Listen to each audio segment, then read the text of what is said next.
Assalamualaikum warahmatullahi wabarakatuh. Saya Sekar Pandini Aulia. Saya dari jurusan Bimbingan Penyuluhan Islam semester 5. Di sini saya akan menjelaskan materi tentang konsep dasar konseling, konselor, dan klien.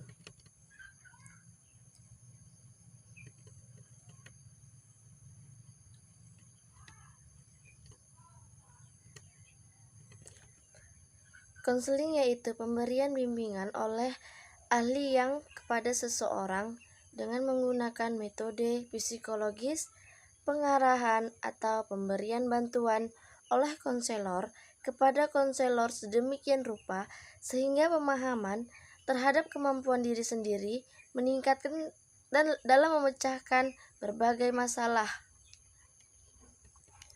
Konseling merupakan salah satu teknik dalam pelayanan bimbingan di mana proses pemberian bantuan itu berlangsung melalui wawancara dalam serangkaian pertemuan langsung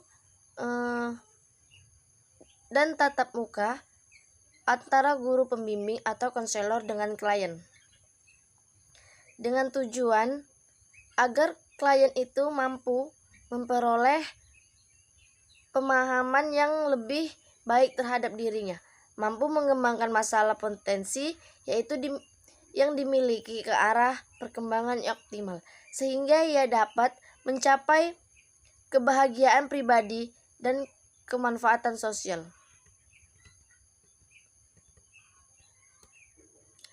Ada beberapa karakteristik yang terkandung dalam pengertian konseling. Konseling ialah berhubungan dengan usaha untuk mempengaruhi perubahan sebagai besar tingkah laku klien secara sukarela, atau klien ingin untuk mengubah dan mendapatkan bantuan dari konselor. Maksud dari konseling ialah menyajikan kondisi yang dapat memperlancar dan mempermudah perubahan sukarela itu. Kondisi yang memperlancar perubahan tingkah laku itu diselenggarakan melalui wawancara. Atau tidak semua wawancara adalah konseling, tetapi konseling selalu menyangkutkan wawancara. Suasana mendengar terjadi dalam konseling, tetapi tidak semua proses konseling itu terdiri dari mendengarkan itu saja. Konselor memahami kita. Pelayanan dengan konseling dimaksudkan untuk memberikan bantuan kepada individu dalam memecahkan masalah secara individual.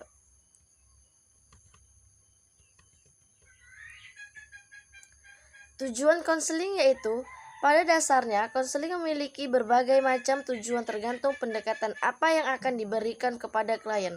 Misalnya, layanan konseling individu dengan pendekatan psikoanalisis adalah membuat kesadaran-kesadaran hal yang tidak disadari konselor. Hal-hal yang terdapat dalam ketidaksadaran dibawa ke level kesadaran. Ketika hal-hal yang telah ditekan di alam ketidaksadaran dimunculkan kembali lebih rasional dengan menggunakan metode. Begitu juga dengan pendekatan-pendekatan lain seperti behavioral yang menekankan kepada perubahan tingkah laku dan pendekatan-pendekatan lainnya. Tujuan konseling yang didukung secara eksplisit dan implisit oleh para konselor adalah pemahaman terhadap agar perkembangan kesulitan emosional, berhubungan dengan orang lain, kesadaran diri menjadi lebih peka terhadap pemikiran dan perasaan yang selama ini ditahan atau ditolak. Penerimaan diri. Selanjutnya, aktualisasi dari atau individu, pencerahan, pemecahan masalah, pendidikan psikologi. Dalam kegiatan konseling, penetapan tujuan konseling tidak hanya mencakup seluruh tujuan konseling di atas. Tujuan konseling ditetapkan berdasarkan pemecahan masalah yang dialami oleh konseling serta pendekatan konseling yang digunakan oleh konselor.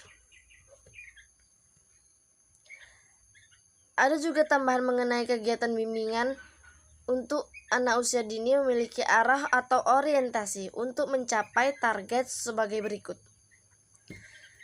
Membantu mengembangkan proses interaksi anak lebih baik dengan dirinya juga dengan orang tua serta lingkungan sekitar. Membantu memfasilitasi pemahaman yang bermakna bagi anak sehingga tumbuh dan berkembang menjadi pribadi yang tangguh dan selalu memiliki pandangan yang positif baik tentang dirinya dan juga lingkungan. Membantu anak melakukan pemaknaan diri dan lingkungan sehingga posisi dirinya dalam lingkungan lebih baik dan bermanfaat. Dalam melaksanakan konseling, pemahaman mendalam tentang teori-teori yang berkaitan dengan konseling sangat penting bagi konselor agar dapat memberikan bantuan kepada konseling secara maksimal. Selanjutnya, dasar etika konseling. Nilai etika dikembangkan lebih jauh dalam bentuk perumusan atau kode etik agar keilmuan, bimbingan, dan konseling berjalan aplikatif. Juga dapat terlegalisasi oleh pemerintah. Selain kode etik yang berlaku global, dasar kode etik bimbingan dan konseling di Indonesia tidak lepas dari nilai Pancasila dan norma yang berlaku dalam masyarakat Indonesia.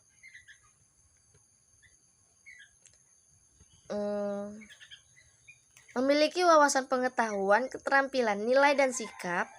Hal ini meliputi konselor memiliki wawasan dan pemahaman sebaik-baiknya, mengerti dan menyadari kelemahan dan kelebihan diri serta melakukan perubahan diri dan menyingkirkan prasangka, memiliki pengetahuan tidak hanya pada diri sendiri, tetapi juga pada orang lain.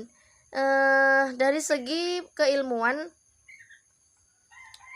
nilai sikap yang sederhana, sabar, dapat dipercaya, amanah, disiplin, dan tertib. Memiliki pengakuan dan wewenang yang diatur oleh pemerintah dengan bukti legalitas sebagai tenaga konselor dan ahli konseling. Mampu berinteraksi dan menjalin komunikasi dengan rekan sejawat sebagai bentuk diskusi keilmuan dan bidang untuk kemajuan kondisi konseli dan kemajuan dan pengembangan diri konselor itu sendiri. Tingkah laku tidak beretik dalam konseling bentuknya bermacam-macam.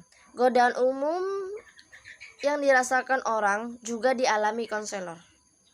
Di antaranya termasuk keintiman fisik, gosip yang menggairahkan atau kesempatan jika berhasil untuk meningkatkan karir seseorang. Beberapa bentuk tingkah laku tidak etis, jelas, dan terencana, sementara lainnya lebih halus dan tidak terencana. Beberapa tingkah laku tidak etis yang paling sering dalam konseling: pelanggaran kepercayaan melampaui tingkat kompetensi profesional, seorang kelalaian dalam praktik mengklaim keahlian yang dimiliki, memaksakan nilai-nilai konselor kepada klien, membuat klien bergantung, melakukan aktivitas seksual dengan klien, konflik kepentingan seperti hubungan ganda, yaitu peran konselor bercampur dengan hubungan lainnya, baik hubungan pribadi atau hubungan profesional. Persetujuan finansial yang kurang jelas seperti mengenakan bayaran tambahan, pengiklanan yang tidak pantas. Selanjutnya, mengenali kekhasan klien dan konseling. Klien konseling individual memiliki kekhasan dengan adanya suasana hubungan yang amat mendalam. Dengan pemberian layanan konseling individual secara mendalam dan diungkap berbagai permasalahan siswa yang menjadikan hambatan dalam motivasi belajar. Sehingga siswa menyadari dengan utuh titik permasalahan belajarnya dengan kesadaran penuh akan masalahnya dan bersungguh-sungguh dalam melakukan perubahan pola pikir, kepekaan perasaan, cara bersikap, dan mengambil tindakan.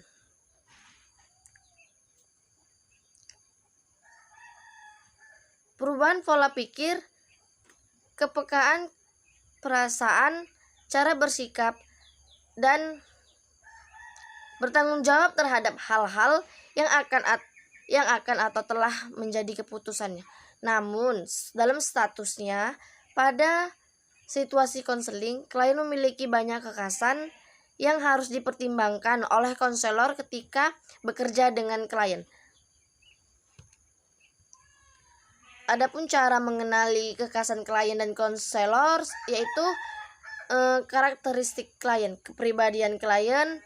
Maksudnya adalah seorang konselor harus benar-benar mampu memahami diri klien atau kepribadiannya, baik itu introvert maupun ekstrovert. Bisa juga dari sikap, emosi, dan intelektual. Selanjutnya, harapan klien. Harapan klien mengandung makna adanya kebutuhan yang ingin terpenuhi melalui proses konseling. Harapan klien bisa seperti menurunkan kecemasan, memiliki ketenangan, memiliki tujuan hidup secara nyata. Selanjutnya, pengalaman dan pendidikan klien. Dalam proses konseling, karena semakin banyak pengalaman dan tinggi pendidikannya, maka semakin mudah untuk menyampaikan apa yang menjadi permasalahan. Salah satu faktor mungkin banyak pengalaman.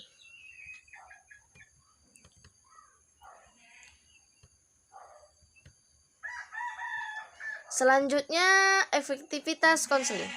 Di dalam Ensiklopedia Indonesia dijelaskan bahwa efektivitas merupakan hal yang menunjukkan taraf tercapainya tujuan dan suatu usaha yang dikatakan efektif kalau usaha itu mencapai tujuan.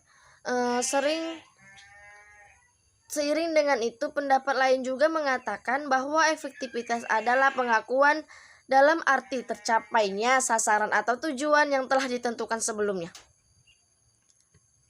Beberapa pendapat di atas dapat disimpulkan bahwa efektivitas adalah suatu tingkat keberhasilan yang dihasilkan seseorang dengan cara tertentu sesuai dengan tujuan yang hendak dicapai. Sedangkan yang dimaksud adalah layanan yang efektif terlaksananya layanan dalam menyelesaikan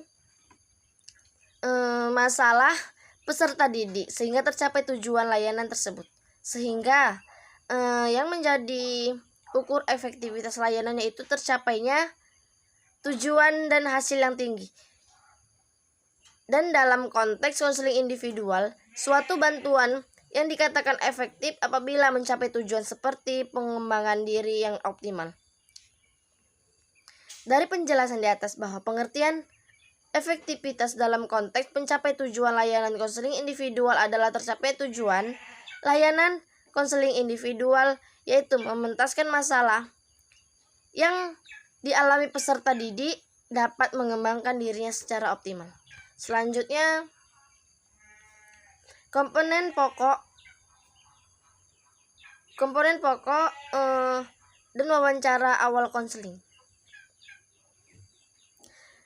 Komponen utama dalam melaksanakan awal wawancara konseling yaitu pembukaan wawancara, pergaulan konseling disertai pertukaran komunikasi verbal dan nonverbal.